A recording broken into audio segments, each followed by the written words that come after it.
Columbus Crew, your 2020 MLS Cup champions. Yeah, that's perhaps the most exciting news coming out of this is probably apart from some of the goals here and there that we're going to talk about later. But That's the real exciting news. Let's come on. That's pretty exciting too. But I guess probably the biggest news is winning a trophy, and that for Gyasi Zardes and the Columbus Crew.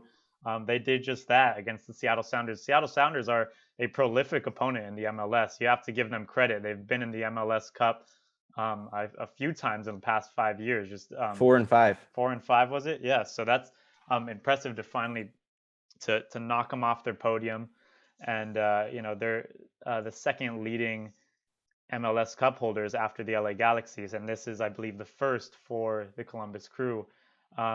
Led by our very own Gyasi Zardes. Gyasi Zardes has had a rough time with the Galaxy. He did win an MLS Cup in 2013-14 season, but this was kind of the first MLS Cup that he won leading from the front. He was their leading guy. Yeah, and this is arguably the best season of Gyasi's career. I mean, absolutely on fire since the restart from COVID happened. He's been one of the best players, if not, a top 5 player in MLS.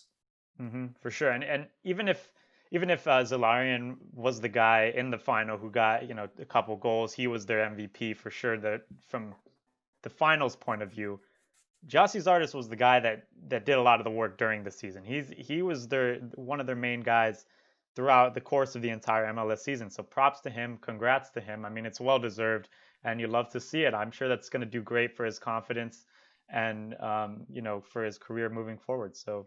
And one thing that we could say about Gyasi Zardes is this season, he had end product. That's something he hasn't always had. 15 goals and 5 assists in 26 games in MLS this season. That's a fantastic goal return for a guy that hasn't quite been as prolific during his career. I mean, the last couple of times he's played for the national team, he's been on fire scoring goals. And I don't think he starts in our best 11, but he's definitely a bench option and an option in a game if Josie Altidore and Josh Sargent are unavailable. Yeah, he's definitely proving himself to be a different player than he was at the LA Galaxy. I think it may come back to confidence as well with Gyasi. I mean, the Galaxy were in kind of a rut after he first transferred, and he, it is his hometown club actually, the LA Galaxy. But he came there, he won a trophy right off the bat, and he was never quite able to regain those heights. I mean, they went into a slump after Keane left, and he wasn't able to carry that weight. Now he's on a team with the Columbus Crew where he's doing great, and he's carrying a lot of the weight of the team on his shoulders. So that can only do great and wonders on his confidence as well to keep finding the goal. Yeah, and another guy on that Columbus Crew team, Darlington Nagbe. He's a bit of an interesting figure. He pretty much said that playing for the national team is kind of a hassle, and that he doesn't really want to be a part of it, but he also wants to be a part of the World Cup run. It's a very confusing thing, but the things he said, he's almost ostracized himself from the national team, but he's a very talented player. Yeah, for sure. He didn't happen to play in the final. I think he was maybe out from injury.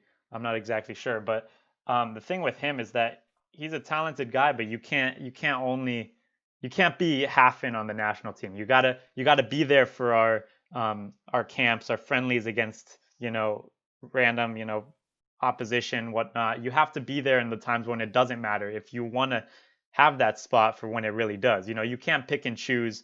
I don't want to play Gold Cup, I don't want to play Olympics, but I want to be there on the biggest stage of the World Cup. So I honestly don't know where his position lies with the national team. I don't know if his want for World Cup glory will push him to maybe reconsider and join a camp in the future. I don't even know if he's worthy of receiving a call up from Greg Berhalter, and if Berhalter's even interested in giving that to him. So we'll see. Yeah, and if he does receive a call up, how are guys like Weston McKennie going to react to the things he said? That's going to be a conversation if he does end up coming to a camp. Weston McKennie's going to be like, dude, what the hell are you doing? Come on, this is the national team. Have some pride, have some respect. Like, let's go.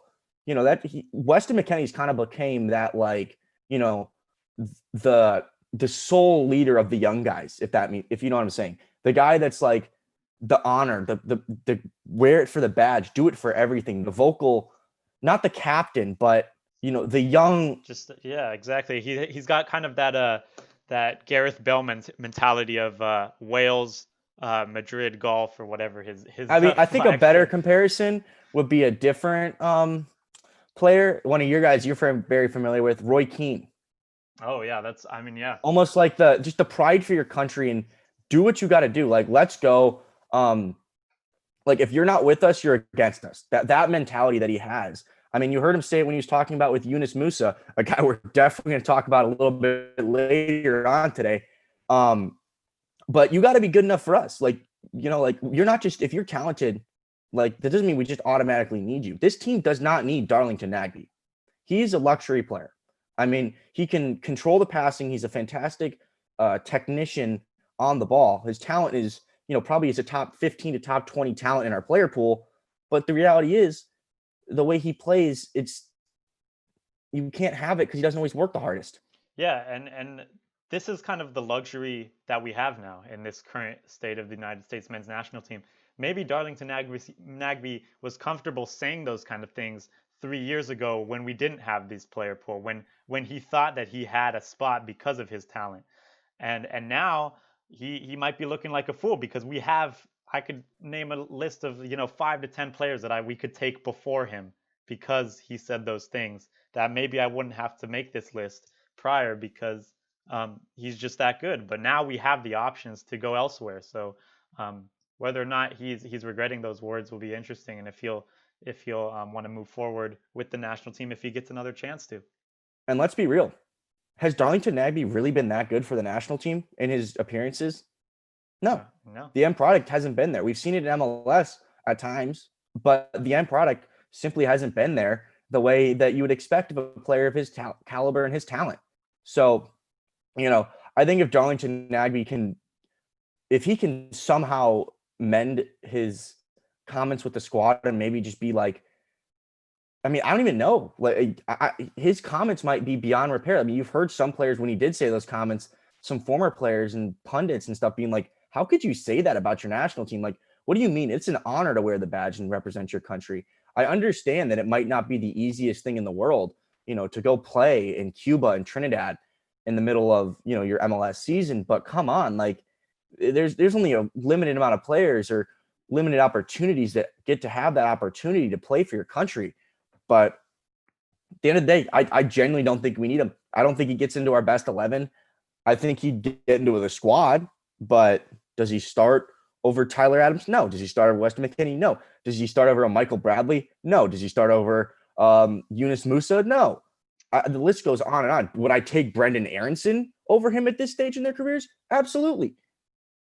Yeah, and the thing is too, if he is riding so high on wanting to play World Cup and not waste whatever time doing other things, the World Cup may not necessarily be where we would need a player like that. If he's going to talk like that and we have other players that are better, they're the ones that are going to be going to the World Cup, and we might need Darlington Nagbe for like the Olympics or the Gold Cup, and obviously he thinks that's too much of a burden. So I don't even know if he'll want to play at that level anyway. So you're talking about the burden when we need him. The type of player that he is and how we would need to play, he fits much more of a Gold Cup type vibe.